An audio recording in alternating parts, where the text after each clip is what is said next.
Hey guys, Lady Lee here from Lady Lee's home. What a week we had on the farm this week. Once the weather hits 60 degrees Fahrenheit, it's like all hell breaks loose and every plant wants to just get in the ground, and it seems like everything is happening at the same time. It is exciting, it is fun. It's a lot of work, it's exhausting, but I would not do it any other way. It was only last week that we had a snowstorm, and then this week it was beautiful 60-degree weather, and it was time for us here in the south to start plant in the ground.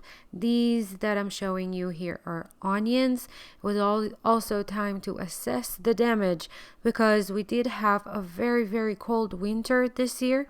And as you can see, I lost almost all the onions that I planted at the farm. The green tops that you saw before are the garlics. Right next to the onions here you can see the garlics, and they did really good, especially the German extra hardy.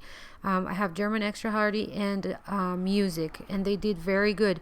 But these onion plants, or these are the new ones that I put in, but most of the onion plants died and did not make it through the winter. So I had a little bit of plants left over, and these are the ones that you're looking at right now. They were in the refrigerator, and I took them out and planted them. They look a little sad and white because of the change of temperature, but they'll recover. And then I was missing a whole lot, so I went to a plant nursery in town, and found those onion sets. When it comes to onion, we have three options. You can start onions from seeds, and that is very hard. You have to start it indoors. It takes a long time, and you have to cut the tops and then cut the tops again and then cut the tops again, and it's a process. The second option is to buy plants like you've seen before. They come in bundles, and you just stick the plant in the ground, and these things are called onion sets. They are very available at farm supply stores in the spring, and basically it's just an onion that started growing and they pulled out of the ground and cut the top, and it's called onion sets.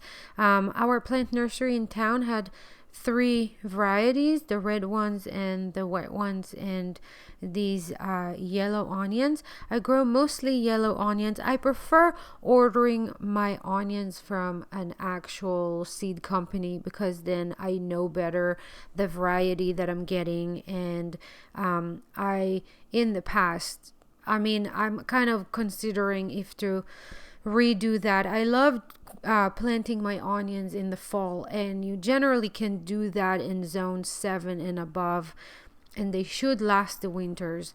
For the most part they do, but after this winter I'm not sure if I'll keep doing that or just plant them in the spring. We'll see. Anyway, if you are planting onion sets, then we have a root size and a tip side. A root side and a tip side, and basically it's super simple. We just hold the set with the root side point down and just push it in the ground. The top should be at about soil level, and I just kept going, putting a whole lot of them in the ground. And onions are a cool weather crop. Here in the south, actually sometimes we have a hard time if we don't plant them early enough because it gets really hot and they bolt really quickly. So there are bolt resistant varieties that you can get if you order from more proper seed company. But I actually found out that my customers love onions when they are about medium size and they're not grown all the way, so not for storage, not cured and for storage. They actually love it when I pull them out a little early, and then they can use the whole plant, the top and the bulb. So that was the onions. I hope they will do okay.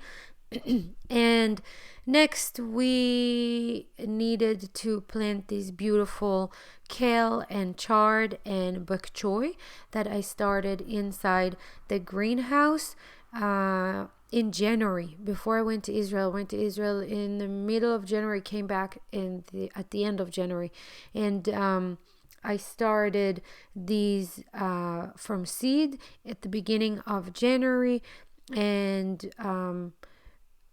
I up potted them because they germinated. They did really good, but they were starting to grow and grow and grow. And we ended up having not only a very, very cold January, but also a very cold February.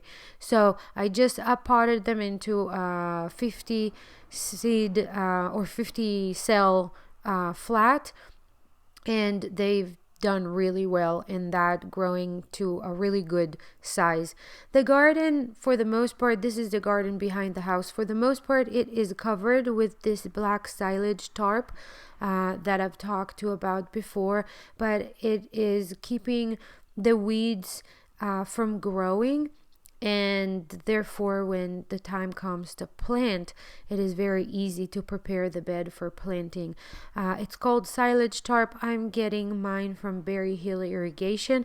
It comes in a really big sheet, and I just cut it to bed size, and I cover each of my beds with it.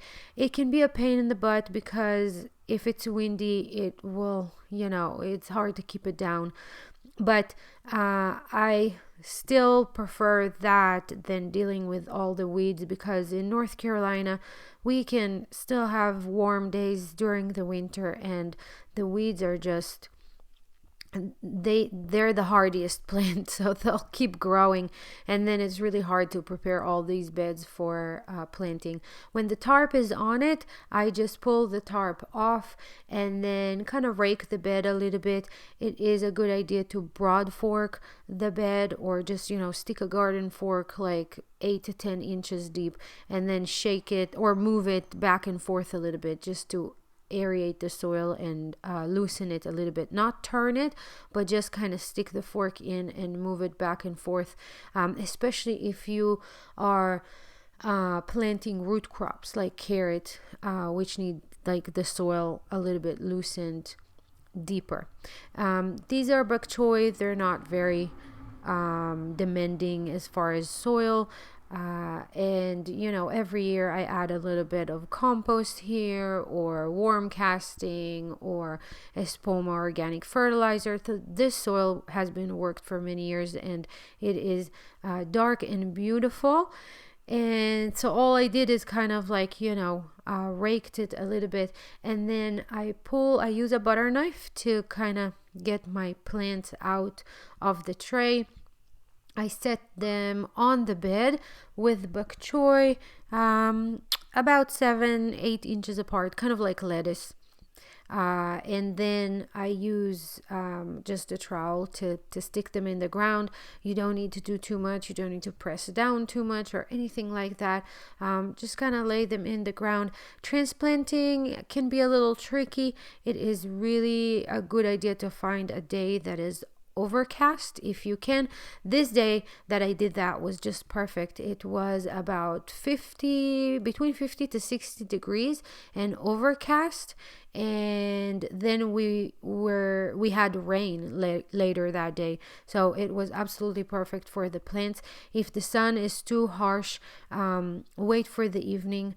And also I sometimes use straw mulch to spread over the plants to help them with the transplanting shock. I will probably cover this bed with frost fabric to protect the plants, because we're still going to have some cold nights, but they're good to go. They'll probably be ready for harvest in about 3 to 4 weeks. That's it for now, my friends. I'll see you in the next video.